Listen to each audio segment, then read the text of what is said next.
जय माता दी मित्रों, आप सभी को मेरी तरफ से नवरात्रों की हार्दिक शुभकामनाएं। माता रानी आप सभी की खुशियों से झोली भर दे और आप सभी पर अपनी कृपा दृष्टि और आशीर्वाद बनाकर रखे। मित्रों, आज मैं आपको एक ऐसी कहानी सुनाऊंगी जिसे आप सुनकर सोचने पर मजबूर हो जाएंगे कि ऐसा भी होता है। तो चलिए मित्रों, आज की कथा को हम शुरू करते हैं, पर उससे पहले मैं कुछ दो शब्द उस बेजुबान के बारे में बताना चाहूँगी। अक्सर हम कई मौक़ों पर कुत्तों का नाम लेकर मिसाल देते हैं। किसी को गाली देते हैं तो कुत्ते का नाम जुबान पर आता है। गाली आदमी को देते हैं पर नाम बदनाम कुत्ते का होता है। क्या कुत्ता इतना गए गुजरा होता है? हमने उसे कभी खिलाया नहीं, पिलाया नहीं, इन सब चीज़ों के बारे में सोचते नहीं है कि वो भूखा सड़क के किनारे पड़ा हुआ है, लेकिन हमें कभी उसका नाम इस्तेमाल करते हुए लज्जा नहीं आती। मित्रों, आप सभी से मेरी एक विनती है कि आप सभी 5 मिनट का समय निकालकर इस कथा का श्रवण अवश्य करिएगा। आपकी इस कथा को सुनने से सोच बदल सकती है। तो चलिए मित्रों, अब हम इस कहानी का श्रवण करते हैं। इस कहानी में उस कुत्ते ने अपने जीवन की कहानी को कुछ इस प्रकार से बयां किया है कि ये दुनिया उसे इस तरह से रहम करती है और दया दिखाती है। वह कुत्ता कहता है कि हमारा कोई घर नहीं होता, कोई आश्रय नहीं होता, हम कमा कर खा नहीं सकते, हमें वस्त्र पहनने का भी ज्ञान नहीं है, इसीलिए हम सर्दी गर्मी में इसी तरह घूमते रहते हैं। हमें पढ़ना और लिखना भी नहीं आता, आपकी तरह हमें अनुशासन नहीं आते हैं, हमें आपकी तरह बोलना चालना नहीं आता। ये हमारा दुर्भाग्य ही समझिए, पर हमें आपकी तरह भूख लगती है, चोट लगने पर हमें भी पीड़ा महसूस होती है, हमें आपकी तरह रोना भी आता है।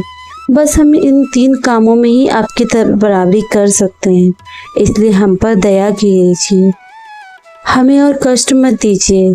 ईश्वर ने तो हमें वैसे भी कष्ट देकर ही धरती पर भेजा है, ऊपर से आप सभी लोग हमें परेशान करते हैं। हम आपकी तरह मनुष्य नहीं हैं, हम पराधीन जीव हैं। जब हमारा जन्म हुआ तब हमारी आँख और कान बंद होते हैं, हम कह नहीं सकते, ना देख सकते।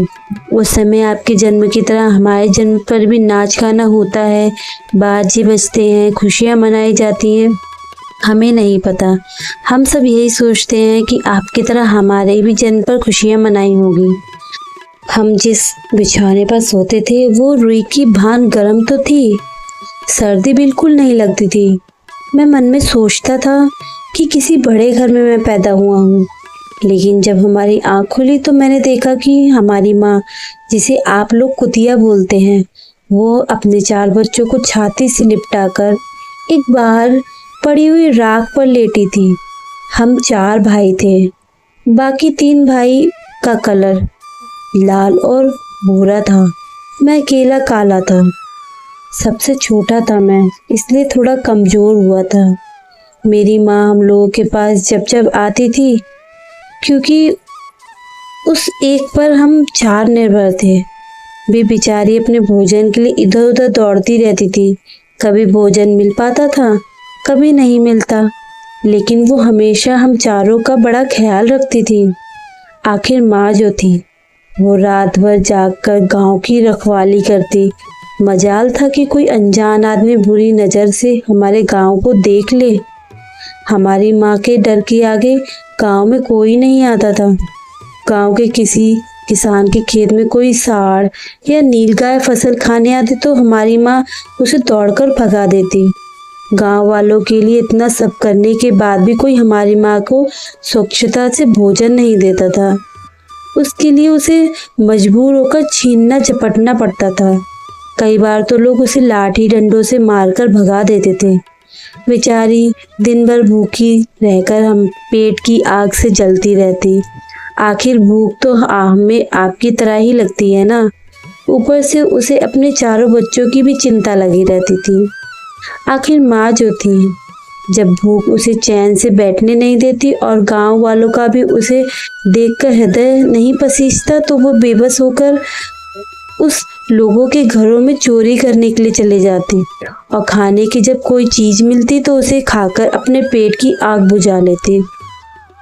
कई बार तो लोग उसे खाने की वस्तु ले जाते देख तो लाठी डंडे मारकर उसके पीछे पड़ जाते। कुछ निर्दयी लोग तो कई बार उसे घर के अंदर बंद करके पीटते थे। हमारी माँ का बुरा हाल था। क्या बिगाड़ा था उसने? सिर्फ आपके पेट के लिए या अपने पेट के लिए? उसने सिर्फ अपने पेट के लिए भोजन ही तो चुराया था। चोरी करने का हमें कोई शौक नहीं है, पर हम पापी पेट का क्या करें? ये सब करने के लिए हमें मजबूर करता है वो पापी पेट। एक दिन की बात है, ठंड का मौसम था, ओले पड़ रहे थे, ठंडी हवा चल रही थी। उस ठंड में ठिठुर कर हमारे 2 भाई मर गए।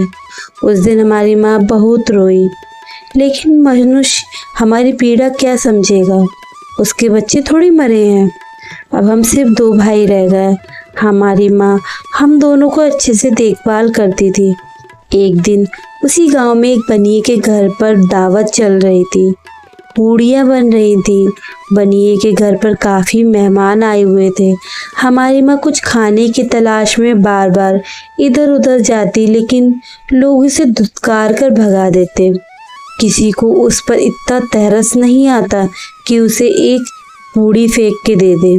एक पूड़ी से उसका क्या बिगड़ जाता? मेरी माँ ललचा कर रह जाती। माँ वही खड़ी खड़ी देखती रहती। दोस्तों, उधर बनिए के आंगन में दावत खाने का सिलसिला चढ़ा। भोजन परोसा जाने लगा। माता जी भी वहीं जाकर मेरी वहाँ पूछ हिलाकर खड़ी हो गई। खाना परोसने वाला आदमी जब किसी काम से भीतर गया तो मेरी माँ दबे पांव पूड़ियों के छपड़े पर जाकर पहुंची। अब तो उसे देखकर चारों तरफ से धुआं धन धत्त की आवाज आने लगी। चारों ओर से लोग चिल्ला रहे थे कि अरे भाग भाग। मेरी माँ वहां से चीखकार सुनकर वहां से आ गए। 2-3 आदमी डंडे लेकर उसके पीछे बड़ी बेरहमी से दौड़े।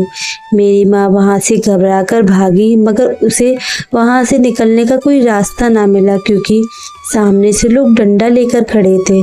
तो मेरी माँ जो लोग वहां खाना खा रहे थे उनके ऊपर से होकर गुजरी, मोरी के रास्ते से बाहर निकल कर आ गई।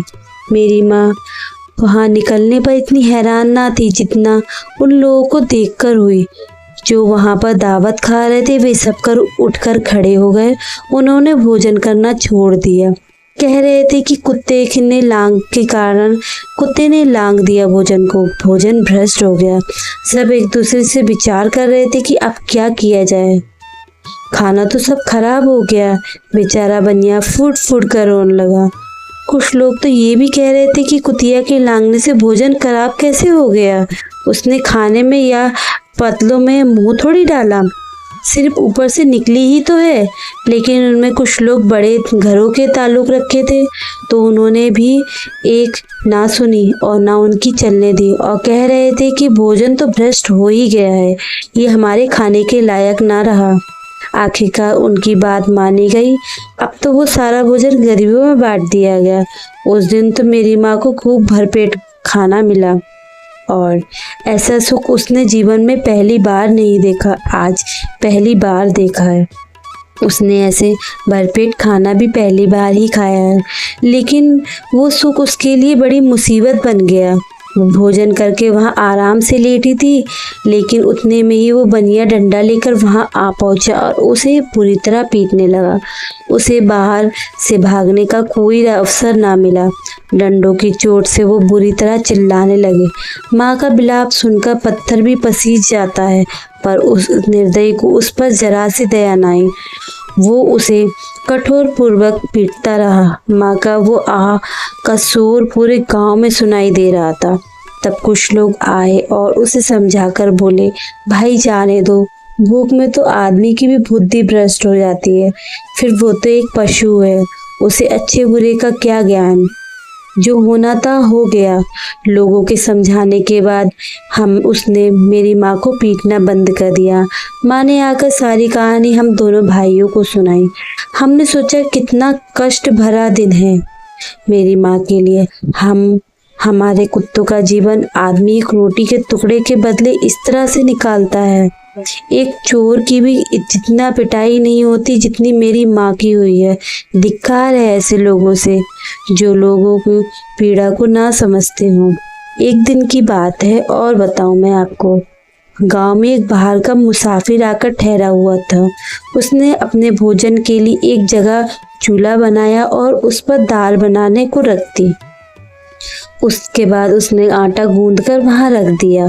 वो वहीं पर पास के कुएं से पानी लेने चला गया। इधर कहीं से मेरी माँ घूमती हुई वहां पहुंच गई। उसने गुथे हुए आटे को देखा तो सोचा शायद इस आटे को कोई मालिक ने नहीं रखा है, किसी ने ऐसे ही रख दिया। यही सोचकर वो उसे आटे को खाने लगी। उधर राहगीर ने कुएं से आते हुए देखा कि उस आटे को एक कुतिया खा रही है तो वह बहुत ही दुखी हुआ। बेचारा वहां माथा पकड़कर हाथ धोकर रोने लगा, क्योंकि वो भी 2-3 दिन से भूखा था और थका हुआ था। दोस्तों, फिर कुछ लोग उससे कहते हैं, अरे भाई, इसने तो सिर्फ तुम्हारा आटा बिगाड़ा है, कल तो इसने बनिए की पूरी रसोई बिगाड़ दी थी। मुसाफिर दुखी होते हुए बोला, भाई, मुझे क्या मालूम था ये दुष्ट कुतिया मेरे आटे को इस तरह से घात लगाकर बैठी हुई थी और खा लेगी। फिर मुसाफिर ने न आओ देखा और न ताओ, कुतिया के ऊपर टूट पड़ा लाठी लेकर। माँ उस आटे को ठीक से खा भी नहीं पाई थी कि उससे ज्यादा तो उस पर लाठी बरस गई। कई महीनों तक मेरी माँ लंगड़ाती हुई घूमती रही। तब उस दिन मुझे समझ आया और मेरी माँ को समझ आया कि आदमी कितना खुदगर्ज है। हम उसका कोई कार्य करते हैं तो भी वो हमें नहीं समझता। हमारी कमी ये है कि हम उन्हें मतलबी इंसानों के अधीन रहना चाहते हैं। जो हमें कष्ट देता है, जो हमें प्यार से खिलाता है, हम उसके कितने काम आते हैं ये उन्हें पता नहीं है। उसके घर की रखवाली तो करते हैं, साथ ही साथ और भी बहुत सारे लाभ है हमारे से उनको, जिन्हें मनुष्य नहीं समझता। यदि वो हमें रोटी खिलाते हैं तो उन्हें नहीं पता कि हम उनके कितने काम आते हैं। अगर वो हमें रोटी नहीं भी खिलाते हैं तब भी हम उनके बहुत काम आते हैं। यदि वो हमें रोटी खिलाने के फायदे जान लें तो बहुत से अपने जीवन में होने वाले नुकसानों से बच सकते हैं। आज मैं आपको बताऊंगा कुत्ते को रोटी खिलाने के 8 फायदे।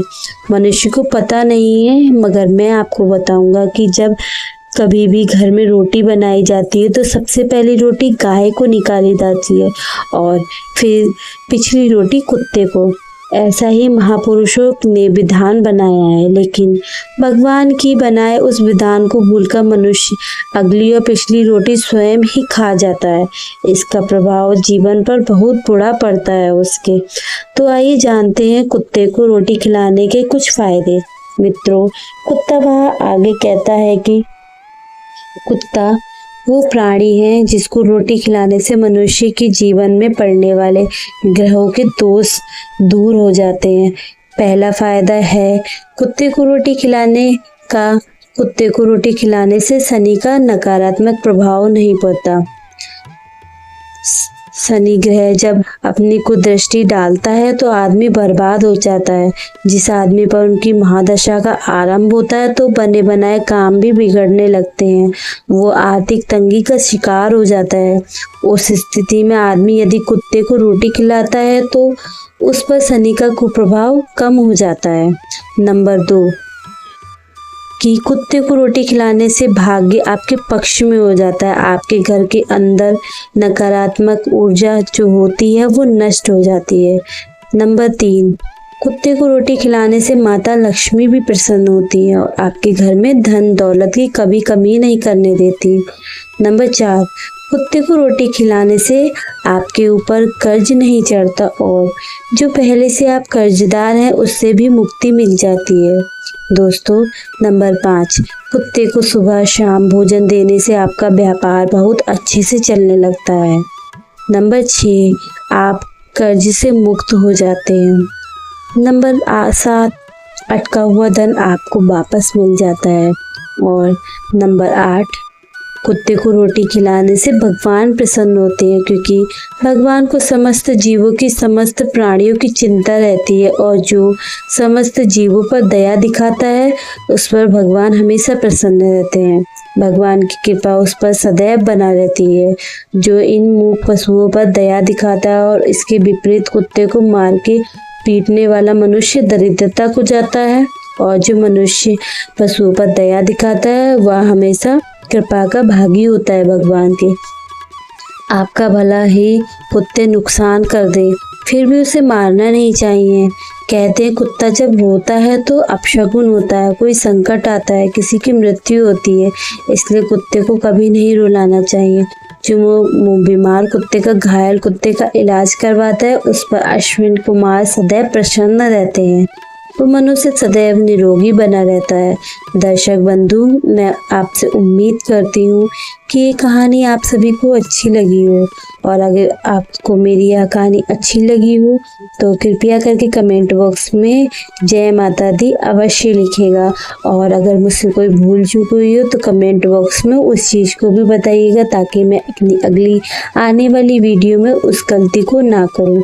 तो चलिए मित्रों, आगे इस वीडियो को शेयर करिएगा और मेरी वीडियो को लाइक कीजिएगा, और अपने मित्रगण परिवार में भी शेयर कीजिएगा मेरी वीडियो को।